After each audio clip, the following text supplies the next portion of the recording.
Bugungi kunda aholini tabiiy va suyultirilgan gaz bilan barqaror ta'minlash masalasi ustuvor vazifalardan biri hisoblanadi. Shu yo'nalishda Hududgaz Samarqand gaz ta'minoti filiali tomonidan hududlarda tizimli ishlar amalga oshirilmoqda. Bulung'ur tumanidagi jarayonlar bilan muxbirimiz tanishtiradi.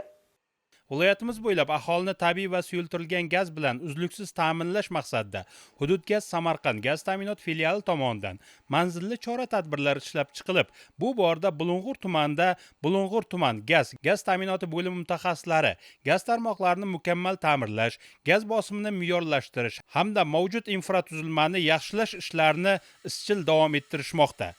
Isitish mavsumida aholining ehtiyojlari birinchi o'ringa qo'yilib, avvalo xonadonlarga tabiiy gaz yetkazib berilmoqda. Shundan so'ng ishlab chiqarish korxonalari va boshqa iste'molchilarga gaz uzatilmoqda. Shu bilan birga gaz taqsimlash stansiyalarining texnik holati doimiy ravishda nazoratga olingan. Tumanimizda 7200 ta xonadon tabiiy gaz oladi. Bu xonadonlarni tabiiy gaz bilan muntazam ravishda ta'minlash maqsadida 2025-26 yil kuz-qish mavsumiga 400 metrdan ziyod tarmoq butunlay o'zgartirildi. Yangi tarmoqqa almashtirildi. Bundan tashqari 1745 ta zamonaviy garilkalar o'rnatildi. Bundan tashqari 683 ta o'sha gaz ta'minotini yaxshilash sifatida ikki bosqichga o'tkazildi. 2025-26 yillarda kuz-qish mavsumiga to'liq tayyorgarlik ko'rib, aholiga to'liq xavfsiz gaz ta'minoti yetkazib berilmoqda. Tumanimizda 18 ta mahallasida suyultirilgan gaz va tabiiy gaz beriladi. Bu qisman 50% suyultirilgan gaz, 50% tabiiy gaz. Qolgan mahallalarimiz to'liq suyultirilgan gazga moslashtirilgan. Hozirgi kunda 28 mingdan ziyod aholiga suyultirilgan gaz mahsulotlari to'liq o'sha yetkazib berilmoqda.